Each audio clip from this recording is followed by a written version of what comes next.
근본 이 성경 퀴즈라고 하는 하나의 계기를 통해서 우리가 사사기를 살펴봤습니다만 아마 거기에 참가하려고 더 많이 살펴보신 분들은 내용에 대해서 좀 더 많은 이해를 하실 것이고, 그렇지 못하시면 주일 오후 시간에 하는 것을 통해서 들으셨을 것인데, 사사기 또 이제 언제 또 해보겠습니까? 혹시 우리 학생들 가운데 사사 12명의 사사인데 혹시 난 다 12명을 안다, 나 외울 수 있다, 한번 손 들어보세요. 도리도리 하지 말고 12명의 사사를 내가 한번 맞춰보겠다, 문상을 하나 쏘든가 하겠습니다.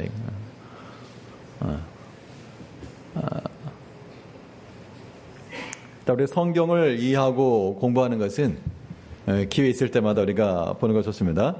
오늘은 이제 어떤 측면에서 볼 건가 하면요, 12명의 사사들이 있었는데 어느 지파 출신이고 치세가 몇 년이었고 어디가 대적이었고 라고 하는 것은 우리가 어떤 성경적 지식으로 알 수가 있겠고요.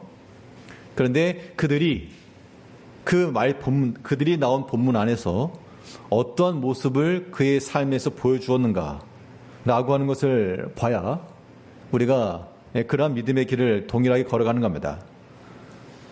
첫 번째 사사가 온니엘이라고 했는데요, 이 온니엘 사사의 그러한 이 기사에서 우리가 볼 수 있는 것은 그는 선두에서 나가서 일한 사람이었다는 겁니다.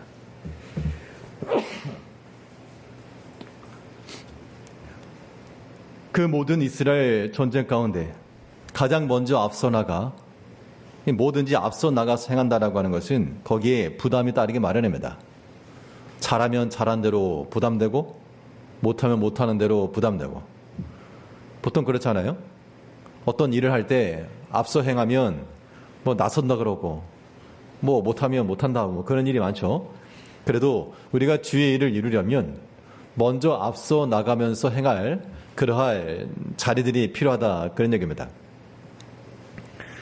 이 모든 과정 속에서 누가 먼저 나가서 싸우겠는가 했을 때 온일이 자기가 내가 나가겠습니다 라고 하는 그런 믿음의 선택을 행한 겁니다.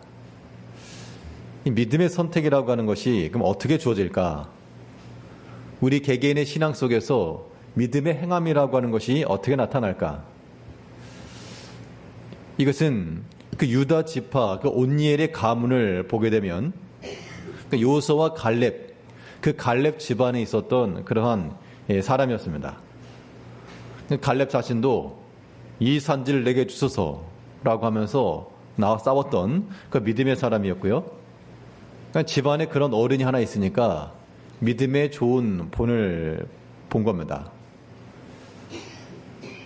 우리 모든 성도님들은 특별히 제일교회 같은 경우는 이렇게 세대별로 구성되어 있는데, 과연 우리 자녀 세대들이 우리 부모들을 보면서 그 믿음을 따라 나도 나가야 되겠다라고 생각을 할지, 아니면 교회에서와 집에서의 생활이 다르다라고 할지 우리 스스로 한번 점검을 해 봐야 되겠습니다. 그러니까 믿음 면에 있어서, 이 모든 면에 있어서의 그런 본이 되어 마땅한데 과연 우리에게서 그런 모습이 있겠는가 라고 하는 것이죠. 믿는 일에 대해서는 우리가 뒤로 물러서지 않고 앞장서서 수고하고 감당해야 되겠습니다. 그러려면 당연히 여러 가지 비난받을 것도 함께 각오하는 겁니다. 예수님의 제자들이 예수님의 사후 돌아가신 후 복음을 전하며 나아갈 때 우리가 그리스도와 함께 영광을 얻기 위하여 또 무엇도 받아야 마땅하다? 고난받는 것도 마땅하다. 그러면서 그 예수의 이름으로 핍박받고 고난받는 것에 대해서 당연히 여겼다라고 말했습니다. 우리가 주를 믿는 신앙인들이 되어서 이것저것 둘 다 하겠다, 그게 아니라 우리 하나의 선택입니다. 선택. 선택이 어려운 이유가 무엇입니까?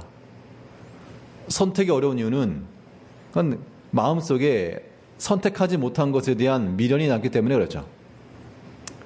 우리가 믿음의 선택이라고 하는 것은 그래서 확신이 필요한 거고, 확고한 마음을 가지고 우리가 선택해 나가야 되겠습니다.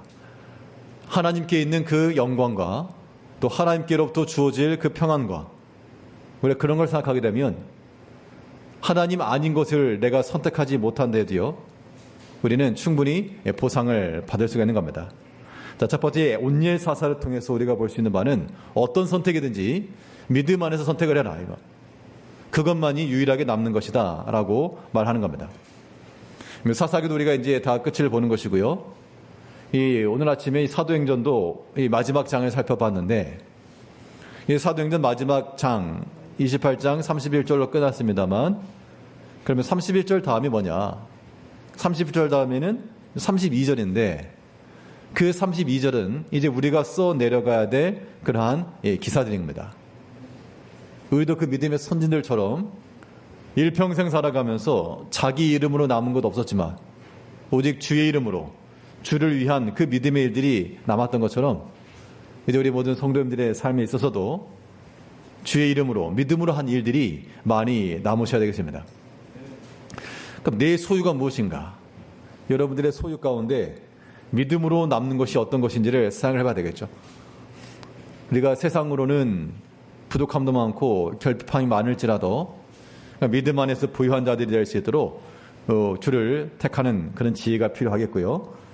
자, 두 번째 사사는 에웃인데, 에웃은 특징이 뭐라 그랬습니까? 왼손잡이라 그랬어요. 왼손잡이라. 자, 여기서 말하는 왼손이라고 하는 것은 오른손을 쓰지 못하기 때문에 왼손이라고 하는 그러한 부정적 개념이 아니라 오른손뿐만 아니라 왼손도 쓴다라고 하는 양날의 검, 두 가지를 동시에 쓴다라고 하는 그런 강점으로서의 의미입니다. 그 사사기 뒷부분에 보게 되면 기브아 사람들이 어떤 한 레위 사람의 첩에 대해서 악한 일을 행하고, 그래서 이 베냐민 지파가 거의 멸절되다시피 했는데, 그때 이스라엘 형제들과 이 베냐민 사이에 전쟁이 있었습니다. 이때 기브아에서 물매질하는 그런 사람 700명이 있었는데 그들이 다 왼손잡이라. 그러니까 전문적인 그러한 훈련이 된 그런 사람들이다라고 하는 것인데요. 결국 이 에웃은 그의 왼손이라고 하는 것이 나중에 칼을 숨겨 나갈 때 왼손이니까 오른다리에 숨겨서 이렇게 썼습니다. 어떻게 보면 그 왕을 제거함에 있어서 의심받을 만한 환경을 조금 줄여나간 것이죠. 자, 에웃이라고 하는 사람의 그 왼손의 특징은 또한 그가 받은 어떻게 보면 차별적인 것, 그 차별적 은사가 우리가 주의 일을 하는 데 쓰임을 받는다라고 하는 겁니다. 내가 다른 사람보다 조금 더 할 수 있는 것이 무엇인가? 그걸 생각하셔야 돼요. 내가 다른 사람들보다 좀 더 잘할 수 있다라고 여기는 게 무엇인가? 그게 이제 우리가 찾을 은사가 되는 겁니다. 모든 사람이 똑같은 걸 받지 않았습니다. 그러나 나에게 있어서 필요한 것, 내게 주신 것, 그것을 가지고 우리가 주께 쓰임받아야 되겠습니다. 그것이 무엇인지를 찾는 게 중요하고 또 쓰임받는 게 중요한 거예요. 하나님께서 우리에게 주신 것은 세상을 하다가 끝나라 이렇게 주신 게 절대 아닙니다. 우리가 엿새 동안 힘써 일하긴 하지만요, 또 하나님께서 우리에게 주신 그 은총을 가지고 주를 위해 또한 쓰임받기를 우리가 힘써야 되겠습니다. 반면에 삼갈이라고 하는 사사는 이 성경에 기록된 한 줄의 기사가 있는데 어떤 내용이었습니까? 삼갈은 무엇을 가지고 블레셋 사람 600명을 죽였다라고 표현했는데 무엇을 가지고 했다고 그랬습니까? 소 모는 막대기라고 하는 것인데요. 사실 소 모는 막대기라고 하는 게 특별한 철제 병기가 아니었습니다. 결국 이 삼갈이라고 하는 사람은 어떤 신분상으로나 모든 면에서 탁월한 장군감이었다라기보다도 그의 하는 일이 그냥 소 모는 일이었죠. 그 당시 목축을 한다라고 하는 것 자체가 어떤 사회적 신분상으로 높은 지위에 있다라고 보일 수가 없습니다만 그에게 있어서는 약함이라고도 볼 수가 있겠고요. 그러면 그가 상대했던 그 블레셋에는 이 철병거가 있었고, 요즘식으로 말하면 뭐 탱크도 있고 전차도 있고 각종 무기가 있는 그러한 사람들을 대적하여 소모는 막대기라고 하는 지극히 약한 것을 가지고 싸웠다라고 하는 거기 때문에 하나님께서 우리에게 주신 그 강점을 가지고 우리가 주를 섬기지만요. 또 한편으로는 우리 약한 것을 통해서도 우리가 쓰임 받는 겁니다. 자, 이것이 중요한 이유가 무엇이냐면 우리는 신약에서 바울 사도 예를 봅니다. 바울 사도의 강점이 무엇이었습니까? 바울은 다른 사람에 비해서 지식이 있었고요. 그 다음에 그 스스로가 말하기를 내가 말에는 조라나 글은 그렇지 않다. 문장력, 필이라고 하는 것이 탁월했기 때문에 바울은 그가 가진 그 재능을 따라 신약 성경들을 기록함에 있어서 성경을 남겼죠. 그런데 우리가 바울의 기사를 보게 되면 그가 쓰임받았던 것이 그가 어떤 잘하는 것만 가지고 쓰임받지 않았고 또 한편으로는 무엇이 강함이라 그랬습니까? 내가 어떨 때 강함이라? 내가 약할 때 강함이라. 예. 삼계탕들 잘 드셨나 봅니다. 예. 저는 냄새만 맡아가지고 배가 고프긴 한데. 예. 예. 자, 바울이 말하기를 내가 곧 약할 때 강함이라. 그러면 왜 그랬겠어요? 왜 약할 때 강함이죠? 사람이 약한데 그게 어떻게 강함이 됩니까? 자, 이에 대한 우리 답변이 나와야 됩니다. 예, 그렇죠. 내가 약하기 때문에 하나님 의지할 수밖에 없다 그 얘기입니다. 자, 우리가 살아가면서요. 우리 개개인의 삶 속에서 우리가 약하고 싶어 하지 않습니다. 일이 잘 되길 바라고 성공하길 바라고 부유하길 바라고 사실 그런데 우리 뜻대로만 일이 되지가 않죠. 어떤 경우에서는 참 답답한 일도 만나고 어려운 일도 당하고요. 어떻게 손쓸 방법조차 없는 그런 때를 만났을 때 우리 자신이 굉장히 나약함과 부족함을 느끼는 겁니다.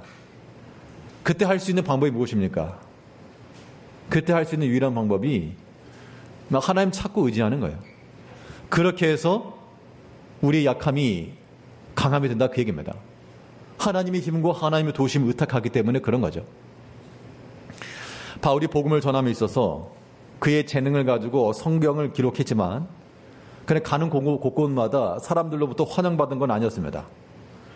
마지막에 로마까지 갔지만 로마에 있는 사람들도 그의 바울의 말을 듣고 믿는 사람도 있고 믿지 않는 사람도 있고 서로 의견이 나뉘었다 그랬어요. 그때 그가 그의 모든 증거함에 있어서 사람들이 반대를 하고 또 로마의 황제라고는 그 앞에 서는 것이 굉장히 두려웠을 건데 하나님께서 그 전에 예방주사를 하나 놔가지고 로마에 이르기 전에 무슨 사건을 경험하게 하시는가 하니 바다 가운데서 배가 거의 파손할 지경에 이르는 큰 어려움의 때를 경험하겠습니다. 그 경험을 이후로 사람의 생명을 살리시는 이가 하나님이시다라고 하는 것을 명확히 깨달았기 때문에 그는 왕 앞에 서서라도 두려움 없이 또 그 사도행전 마지막을 보면 하나님의 복음을 전하되 담대하게 거침없이 증거했더라 라고 말씀이 나오는 거죠. 그 기사 중에 이런 말씀이 있습니다. 이제 배가 막 흔들리고 하니까 사람들이 두려워하겠죠. 그때 그 바울이 나서 하는 말이 여러분들이 안심하라. 이 배는 깨지고 상할 수 있으나 그러나 하나님께서 우리를 안전하게 하실 것이다. 여호와의 사자가 내게 나타나셔가지고 그렇게 말씀하셨다 라고 이야기를 해주었습니다. 지난 수요일에도 드린 말씀인데요. 그 얘기예요. 그러면 왜 하나님은 왜 바울에게는 나타나가지고 두려워하지 말라 그렇게 말씀하셨을까? 우리에게는 안 그러고 우리 인생의 삶도 우리도 두려운 거 많고 어려운 거 많은데 우리가 기도할 때 우리에게는 왜 두려워하지 말라 그렇게 말씀이 없는데 성경에 보면 바울에게는 그 밤에 여호와의 사자가 나타나서 두려워하지 말라 그 말씀을 왜 해줬을까? 라고 하는 그 질문에 대해서 제가 드린 답변은 어려운 질문이 어려운 답이 아니고 그 한밤중에 여호와의 사자가 잠자고 있는 바울을 깨워가지고 들어라 한 게 아니라요. 그가 그 한밤중에 일어나 하나님 앞에 엎드려 하나님을 찾은 겁니다. 그 간절히 찾는 그에게 하나님께서 주의 사자를 보내서 말씀하신 거죠. 여러분 성도님도 마찬가지로요. 어려움이 있을 때 하나님을 찾으셔야 되는데 언제 찾아야 되느냐? 하나님 만날 수 있는 좋은 시간이 있습니다. 시간대. 그 시간대가 언제인가니 저녁 때 잠을 자다가 일어나서 새벽 12시 넘어서 1-2시 요 타임이 우리가 가장 영적이게 되고 하나님께 주목할 수 있는 시간이 됩니다. 근데 보통 성도님들은 새벽 1시, 2시 언제 경험합니까? 자고 일어나서 만나는 게 아니라 치킨 먹다가 치킨 먹고 야식 시켜 먹다가 TV 보다가 그렇게 1-2시를 만나니까 정신이 없고 그냥 잠을 자는 거죠. 우리가 하나님을 간절히 찾게 되면요 자다가 눈이 떠지는 거죠. 사실 그때 우리가 땅에 엎드리고 저 엉덩이를 하늘 높이 쳐들고 하나님의 도우심을 구할 때 그때 하나님께서 우리에게 위로해 주신다는 겁니다. 그것이 우리 약함을 가지고 우리가 이겨내는 길입니다. 사사들이 살아가는 때와 동일하게 믿음이 아니고선 살 수 없는 이때가 되었는데요. 우리가 어떻게 할 것인가? 우리도 마찬가지로 하나님께서 우리에게 주신 그 상황 속에서 이것이 강한 것만 아니라 약한 것이라도 하나님 의지하고 나가면 내가 하나님으로부터 떨어지지 않기 때문에 그것이 우리의 안전한 길이 된다라고 하는 것을 항상 기억을 하시고 아무튼 하나님의 눈밖에 나지 않도록 하나님을 두려워하고 경외하는 마음을 가지고 우리가 주를 섬겨 나가야 됩니다. 자, 네 번째 사사는 드보라인데요.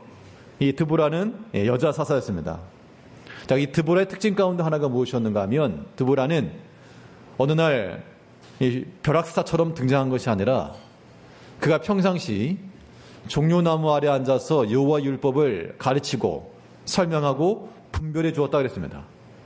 그 사람들이 하나님의 뜻을 물으려면 이 종려나무 아래 가서 그 드보라에 가서 여호와의 뜻이 어떠하냐 무견을 물었고 이 드보라는 주의 약속의 말씀을 따라 분별하고 또한 교훈해주고 자 여기서 중요한 것은 드보라가 그렇게 하나님의 말씀을 잘 읽고 알고 가르쳤을 뿐만 아니라 하나님께서 그에게 말씀하셨을 때 그가 그 말씀에 온전히 순종했다는 겁니다. 가나안 왕 야빈과의 전투 가운데 철병거 900대가 있었는데요. 그 철병거 900대가 있는데 가서 싸워라. 그래서 그가 가서 싸웠는데 그와 맞서 싸울 만한 군사력이나 혹은 철병거가 있지는 않았지만 그러나 하나님께서 그와 함께 하셔서 믿고 나가서 그 전쟁 가운데서 싸워 이겼다는 것을 보여주고 있습니다. 여기서 우리가 이해할 것은 하나님의 말씀을 우리가 듣는 것은요 말하는 사람 말하는 거나 듣는 거나 항상 우리가 주의할 내용이 무엇이냐 말하는 것으로 끝나서는 안 되고 듣는 것으로 그쳐서 안 됩니다. 우리는 그 하나님의 말씀이 어떻게 되어야 되는가 하니 실천이 돼요. 실천이. 그 말씀을 따라가려고 그러면 어렵거든요. 이때 이 드보라가 바락이라는 사람에게 가서 싸우라 했을 때 당신이 나와 함께 가지 아니하면 나 안 간다. 상황이라고 하는 것이 쉽지 않았거든요. 그러나 드보라는 하나님께서 명하신 명을 따라 내려갔고 또 거기서 강한 군사력으로 이긴 것이 아니라 한 여인의 손에 그 군대 장관을 이겼다라고 했죠. 그 사람을 죽인 여인의 이름이 누굽니까? 용사들이요. 답변하시오. 용사들이요. 야엘이죠, 야엘. 그가 죽인 사람의 이름은 시스라. 좀 시스라. 그래서 이 드보라가 그 말씀을 의지해서 순종해 나간다라고 하는 것이 제한도 많고 어려움도 있지만 믿고 나갈 때 하나님께서 순종해 나가는 자들에게 그 여인을 통해서 하나님께 영광을 드러내셨다. 우리가 그 누구라도 마찬가지입니다. 하나님의 말씀을 듣고 읽고 분별하며 그 말씀 의지하고 순종해내는 실천해내는 그러한 우리의 실천적 언어가 중요하겠고요. 그 다음에 기드온이라고 하는 사사는 동전이 양면과도 같아가지고 그가 하나 앞에 쓰임받았을 그 경우는 겸손했을 때 쓰임받았습니다. 큰 용사여라고 불러주었을 때 내가 어떻게 큰 용사입니까? 나는 지금 미디안이 쳐들어오는 거 무서워서 저 포도주 틀에 들어가지고 밀을 까부르고 있고 나는 우리 문하세 지파 중에 가장 작은 자입니다.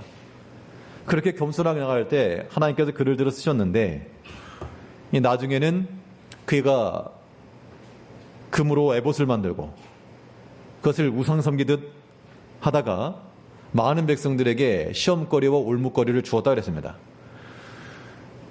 겸손이라고 하는 것은 필승이요, 교만이라고 하는 것은 필패죠. 그러므로 우리 모든 성도들도 하나님 앞에 겸손한 마음을 가지고 나갈 때는 하나님께서 언제나 이기게 하시지만 하나님께 주신 것을 자기 능력으로 알고 이거 겸손하지 못하고 교만하면요, 그거 다 필패가 된다라고 하는 것들을 우리가 주의하셔야 되겠습니다. 이 돌라라고 하는 사사는 성경에 많은 내용이 기록되지 않았지만 이 돌라는 어느 지파 사람이었습니까? 돌라는 이사갈 지파 사람이었다라고 말했습니다. 근데 이사갈 지파 사람인데 그냥 출신을 말하는 게 아니라 다른 성경에 보게 되면 이 집안이 이사갈 지파의 유력한 가문이라 그랬습니다. 자, 이사갈 지파 유력한 가문인데 이 돌라가 살고 죽었던 자리는 자기 집안 내에서 영향력을 행사하며 사는 것이 아니라 에브라임 산지 3일이라고 하는 곳에서 그곳에서 살다가 넌 그곳에서 장사 지냈다라고 얘기를 했습니다. 분명 그가 그 지방 가운데 유력한 가문이었고 혹은 그 가문 안에서 편안하게 살 수 있을 수 있으나 그러나 하나님께서 주신 그 자리에서 끝까지 온전한 충성을 가지고 나갔다라고 우리가 교훈을 살펴볼 수가 있겠고요. 자, 7번째 야일이라고 하는 사사는 야일에게 있어서 의미 있는 것은 하봇 야일이라고 하는 성읍이 있었는데, 자, 이 성읍이 몇 개의 성읍이 있었습니까? 처음에는 60개를 받았어요. 이 60개의 성읍은 모세 때 요단 동편 길랏 지역에 이미 모세 때 60개 성을 받았는데 그 나머지 30개를 그 아들들이 하나씩 지켰다.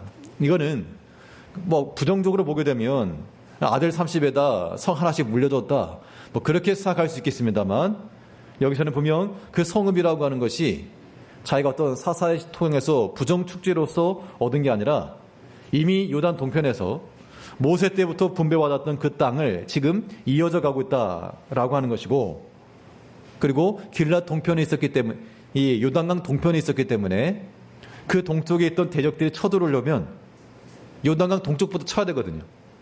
어떻게 보면 방패와 같은 역할을 해준 그러한 지파였고 그런 사사였습니다. 그에 관한 기사가 많이 나오지 않지만 그러나 그 선조 때부터 받은 그 성읍을 다 상실하지 않고 60개 중에 30개밖에 없었으니까 30개는 어떻게 되었는지 알 길이 없습니다만 그래도 그 자녀들이 그 30명이 하나씩 맡아 지켜냈다라고 하는 그런 측면에서 우리가 보게 되면 하나님께서 우리 각자에게 우리에게 주신 모든 그 믿음의 자리에서 자기 사명이 있는 거죠. 자기 자리가 있다는 겁니다. 그 신앙의 유산을 이어가고 조상적부터 주어진 그 믿음의 일이죠. 신앙의 유산을 이어가고 또 자기의 사명을 잘 감당해 나가는 것, 이거 우리 가운데 필요한 일입니다. 그래서 우리가 한 세대가 그 세대로만 그치지 않고 다음 세대로 이어져 내려가는 것, 이거 중요합니다. 가끔 이제 토요일 같은 경우에 전도도 하고 하는데요. 이제 이번 상반기는 끝났죠. 다음 주에 해야지 하고 나오려고 하셔도 없으니까 이제 혼자 하시고, 가끔 이게 교회 주변에 돌아다 보면 다른 교회에서도 전도 활동하는 교회들이 있습니다. 특히 주변에 어떤 한 교회가 있는데 보통 수요일마다 하시는 것 같더라고요.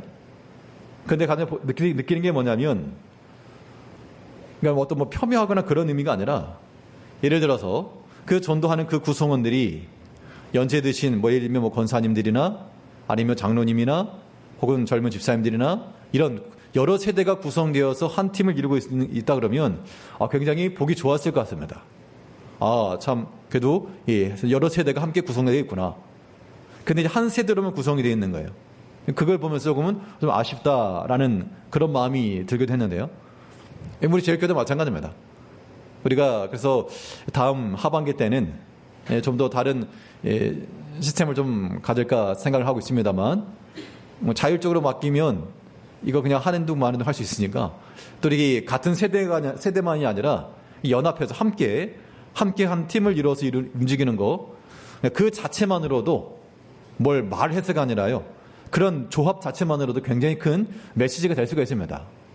왜냐하면 요즘 같은 때 뭐 전도하는 것도 누구나 하겠지만, 우리가 만일 예를 들어가지고 그런 면에 있어서 선두적으로 나선다 그러면 아이고야 그 온니엘 같은 그런 역할 감당하는 거예요. 그러니까 나랑 친한 사람들만 같이 다닐 거 말고 조금 여러 세대를 함께 구성해서 한 조를 짜서 같이 움직이는 그런 면면들을 좀 생각하고 있는데요. 근데 이것도 하면서요. 이렇게 한다 그러면 또 분명히 뭐 이런 거 하냐 그러실 분들이 계시겠습니다만 그냥 하자 그러면 하시면 됩니다. 그래서 우리 스스로가 이 신앙 유산이라고 하는 것은 이미 우리 위 세대들로부터 내려져 오는 겁니다. 어제 마지막 날이었는데 우리 학생들 더운 날 아주 잘하더라고요. 그러니까 보면 참 고마운 마음 들었고 그런 모습들을 우리 다음 세대, 우리 위 세대들도 같이 봐야죠. 아마 애들도 나와서 하는데 우리가 그런 면에 있어서는 우리가 외면하지 마시고 주의를 할 수 있을 때 힘을 써서 감당해 주셔야 됩니다. 신앙 유산을 이어가는 거 중요하고요. 또 자기 자리를 끝까지 잘 지켜나가는 거 필요한 겁니다. 자, 입다라고 하는 사사는 그가 쫓겨났습니다. 출신이 어머니가 기생이었기 때문에 그 형제들로부터 배척을 받고 쫓겨났지만 그 도망쳐서 살아가면서 그에게 몰려들었던 사람들이 있었고 그게 그에게는 힘을 기르는 그런 기간이었죠. 결국 그 준비된 과정 속에서 예전에 내몰았던 길랏 사람들이 와서 너가 우리의 머리가 되라, 장관이 되라. 그렇게 했을 때 이 입다가 자기를 내쳤던 사람들에 대해서 또 깊은 용서를 통하여, 물론 그에게는 그 딸에 대한 소원의 이야기가 나오는데요. 이거 사사기에 나오는 기사들은 대부분 그 당시 실질적으로 있었던 일이기도 하고 또 그리스도를 예표하기도 하는 겁니다. 자기의 무남동료 딸이 죽임을 당한 거죠. 그건 독생자 예수를 통하여 주신 그러한 구원함을 예표하는 겁니다. 이때 입다가 그의 준비된 것만큼 그들을 구원하는 일에 힘을 썼고요. 입산, 엘론, 압돈 이런 인물들도 나오긴 하는데 아무튼 그 사람들의 여러 가지 일대기들이 다 나오진 않지만 분명한 것은 믿음의 기회를 써야 될 때 쓰지 않고 주를 위해서 일해야 될 때 일하지 않고 자기 자녀들을 시집 보내고 장가 보는데 그 모든 기간을 다 쓰고 또 자기 아들들을 위해서 밖에서 데려오고 또 딸들은 밖으로 내보내고 이런 믿음의 기회를 쓰지 않았던 그 세대 가운데는 하나님의 구원의 역사가 있지 않았다는 겁니다. 그래서 우리 모두 성도님들이 믿음으로 나간다는 것은 우리 개개인의 신앙뿐만 아니라요 또한 다른 사람들에게도 좋은 믿음의 본이 되기를 힘써야 됩니다. 이 마지막 삼손 같은 경우는 삼손은 태어날 때부터 어떤 사람이라 불렸습니까? 나시린. 이 나시린이라고 하는 것은 구별됨인데 이 사사기 중에서 그리스도를 예표하는 가장 좋은 본보기가 바로 삼손입니다. 이 삼손은 태어날 때부터 나시린으로 태어났고요. 구원하기 위해 태어난 겁니다. 그리스도 예수를 예표하고 있죠. 이것은 또 우리가 나시린들로서 살아가야 될 것을 보여주고 있죠. 그리고 이 삼손은 자기 민족에게 배척을 받았고 마지막 그가 죽음을 통하여 많은 사람들의 원수를 갚고 자기 민족을 구원하였다라고 하는 것인데 결국 삼손을 통해서 우리가 알 수 있는 바는 하나님이 주신 그 은사를 자기가 쓰게 되면 도리어 하나 앞에 영광될 게 없다라고 하는 것을 보여주었고 구별된 삶을 살지 못했을 때 그 얼마나 비참한 자리에 들어갔는가. 눈알이 뽑히고요. 짐승처럼 옥에서 맷돌 돌린 신세에 되고 말았죠. 더 중요한 것은 이 삼손에게는 비록 그가 그렇게 약함 가운데 있었지만 다시금 어떻게 됐습니까? 다시금 회복이 되었죠. 하나님을 의지하는 마음으로 다시금 내게 힘을 더하소서. 그 회복이 일어났던 것처럼 이제 우리가 이 12사사라고 하는 것 이름들을 살피면서 다 암기하고 알 수 없습니다만 이 사사 전체적인 과정을 통해서 하나님께 이 사사들을 통해서 그들의 수고와 믿음의 헌신을 통해서 구원하시고 또 쓰임받았던 이런 인물들을 생각하면서요. 이제 우리가 그 다음에 우리 이름이 들어가고 우리가 하나님 앞에 어떻게 쓰임받고 어떻게 구원하였고 어떻게 믿음의 보현을 보였고 이런 것들이 우리 다음 세대까지 이어나가는 이러한 연속적인 믿음의 삶이 이어져 내려가야 될 줄 압니다. 기도하시겠습니다. 사랑하신 아버지 하나님, 하나님께서